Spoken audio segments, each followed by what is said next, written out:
It's the start of a new year, and of course, everyone has their opinions on what the 2024 housing market is going to look like. Today, we're looking at what various experts are saying, what we should expect, and while I don't have a crystal ball, I'm going to give you my 2 cents based on what I've seen and the Cromford Market Report. I'd also love to hear your predictions. Drop them in the comments below and let's get into it. If you've been sitting on the housing market sidelines because of sky-high mortgage rates, there's good and bad news headed into 2024. The good, mortgage rates are expected to drop in the new year. The bad, they probably won't drop as much as you'd like. While inflation is now cooled, and though it's not yet at the Fed's desired 2% target level, the Fed committee announced a third consecutive rate hold on December. More importantly, data released by the Federal Reserve that day shows that 80% of the committee members anticipate the Fed funds rate will be cut 2 to 4 times in 2024, with a median forecast of 3 rate cuts of 0.25%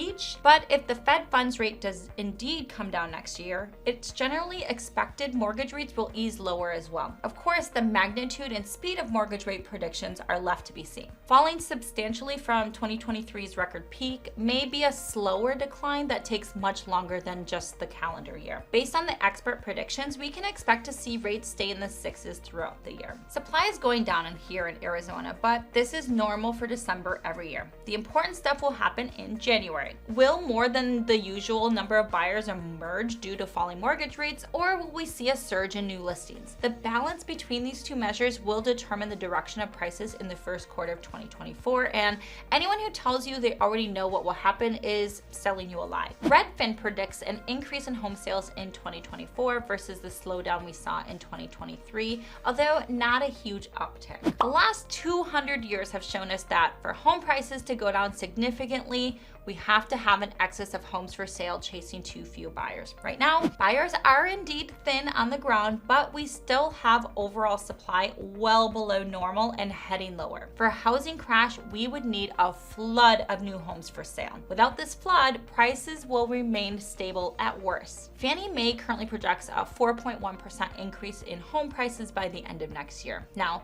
Redfin is projecting that home prices will actually fall 1%, which would mark the first time prices have declined since 2012, with the exception of that brief period in the first half of 2023. Now, a huge conversation here is what people are calling the lock-in effect. Basically, people locked into a crazy low rate, and despite stories of this pandemic purchase regret, for the most part, these homeowners continue to be happy in their homes. Homeowners aren't trying to sell right now because they just don't need to. Roughly 2/3 of outstanding mortgages have a rate under 4%, and more than 90% have a rate less than 6%. Given this, Realtor.com is predicting a 14% decrease in inventory. If this happens, expect much more competition for homes that do come to the market and buyers turning to new construction as a more viable option. On the other hand, both Redfin and Zillow think that many homeowners are starting to accept that we won't see rates in the 3s or 4s anytime soon. So some mixed thoughts on the lock-in effect and the impact that that could have on inventory. An interesting trend I've seen across market predictions is around rentals. The overall consensus is that rental demand will increase, but rental prices will come down slightly. According to a survey by Redfin, nearly 1 in 5 millennials who responded to a 2023 housing survey believe they'll never own a home.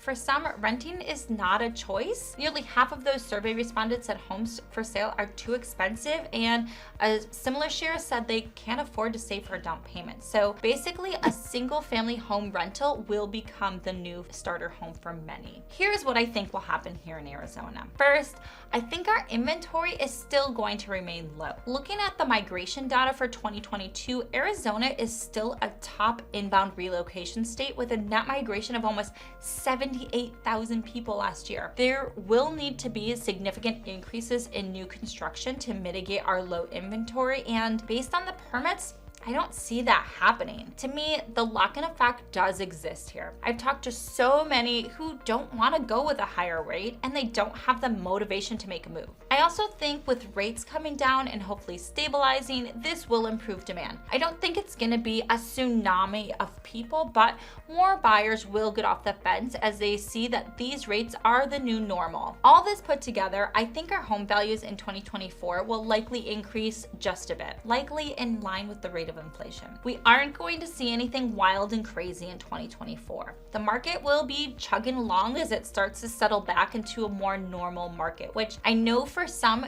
feels abnormal. Again, those are just my thoughts. I don't have a crystal ball, but stay tuned to my monthly market updates as I share what is happening real time in the Phoenix housing market so you can make the most informed decision when it comes to buying or selling. As always, if you have any questions about buying, selling, or the Phoenix housing market, don't hesitate to call, text, or email. All of my contact info is below. If you found this video helpful, don't forget, give it a thumbs up and subscribe to my channel for more updates, insights, and the latest Phoenix real estate market data. Until next time, happy house hunting!